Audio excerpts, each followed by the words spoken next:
মাই dear all PSC job aspirant, আশা করি তোমরা অনেক ভালো আছো। তো আর প্রিপারেশান করছো। দেখো, আজকে একটি তোমাদের ইম্পর্ট্যান্ট কিছু কথা তোমাদের সঙ্গে শেয়ার করা ছিল, সেটি হচ্ছে এবং আপডেট। তো তোমরা আগে জেনেছো যে নতুন সরকারের যে মানে প্রপোজাল অনুযায়ী বা প্রস্তাব অনুযায়ী যে এজ লিমিট বাড়ানোর কথা বলা হয়েছিল এবং সেটি তারা করেওছে, ঠিক আছে। তো এটি কিন্তু গুড নিউজ সবার জন্য যে তারা কিন্তু এজ লিমিট বাড়িয়েছে। আর এর এফেক্ট কিন্তু পিএসসি যে মিসেলিনিয়াস সার্ভিস 2024-এর তাতেও কিন্তু দেখা গেছে। তা এখানে দেখো সেই ব্যাপারটা এখানে কিন্তু উঠে এসছে আপডেটটি। দেখো বলছি important update as per notification নম্বর 1707 F P2 dated 16th May 2026, অর্থাৎ এই নোটিফিকেশানটা তোমাদের শেয়ার করা হয়নি, ঠিক আছে। তোমাদের সঙ্গে শেয়ার করছি একটু পরেই। তো দেখো, it is hereby notified that the upper age limit for the purpose of application for the post of miscellaneous service recruitment examination 2024 has been extended up to 44 years as on 1/1/24, ঠিক আছে। 2024-এর 1 জানুয়ারি মাসের 1 তারিখ অনুযায়ী কিন্তু তোমাদের 44 করা হয়েছে, অর্থাৎ এটা কিন্তু 2026 অনুযায়ী করা হয়নি। The usual relaxation in age for reserved category shall continue to apply as per extend norm, অর্থাৎ যে মানে এজ লিমিট ছিল, রিল্যাক্সেশন ছিল, তাহলে কিন্তু সেইভাবে চলবে।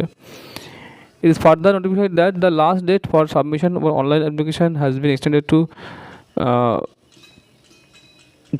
অনলাইন অ্যাপ্লিকেশান কিন্তু এখনও করা যাবে, অর্থাৎ 9 তারিখ পর্যন্ত করা যাবে, ঠিক আছে।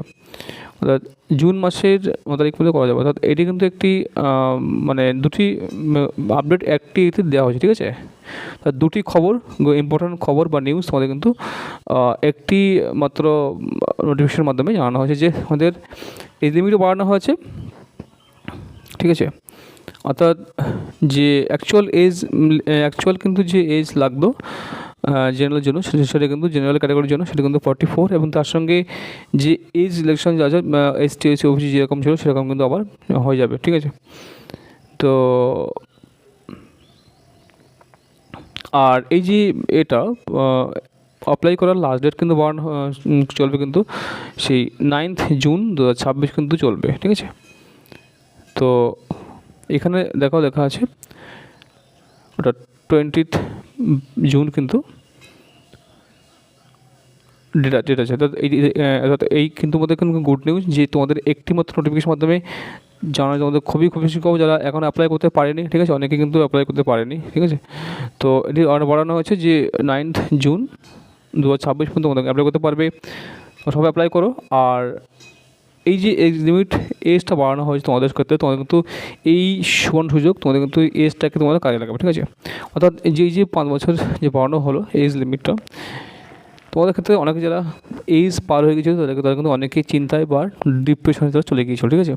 যে আমাদের এত প্রিপারেশন থাকা সত্ত্বেও তারা অনেকেই চাকরি পায়নি বা পড়তে পারেনি বা সিলেকশন পাওনি। তো এবারে কিন্তু একটা সুযোগ যে এই 5টি বছর তোমাদের কাজে লাগিয়ে তোমাদের কিন্তু করতে হবে। অনেকে আবার এই 5 বছর যেহেতু অনেক বছর বাড়িয়েছে, সুতরাং অনেকে আবার পড়াশোনার তারা কিন্তু কম করবে, ডিলেমিং করবে, ঠিক আছে। তো এটা কিন্তু করা যাবে না। যারা প্রিপারেশন করে আছো বা প্রিপারেশন করছো তারা এই 5 বছর, দেখো 5 বছর বাড়ানো হয়েছে, তো সুযোগটা কাদের আসবে? যারা কন্টিনিউ প্রিপারেশনটা করবে। আর যারা মনে করবে যে এখন সময় আছে বা প্রিপারেশন করার সময় আছে, তাদের বলবো যে রিক্রুটমেন্ট কিন্তু সবসময় আসবে না, ঠিক আছে।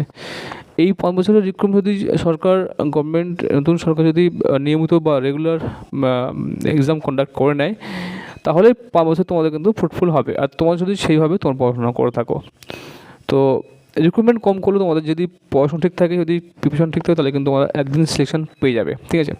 তাই বলবো তোমাদের সরকার যাই করুক, তোমাদের যেহেতু একটা সুবর্ণ সুযোগ আছে, সুযোগ দিই, সুতরাং তোমরা পরীক্ষা যখনই হোক, কন্ডাক্ট হোক আর না হোক, তোমাদের কিন্তু এক্সাম তোমাদের প্রিপারেশান রাখতে হবে, ঠিক আছে।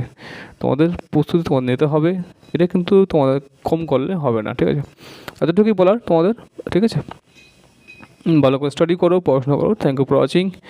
দেখা হবে কোনো আপডেটে। থ্যাংকস।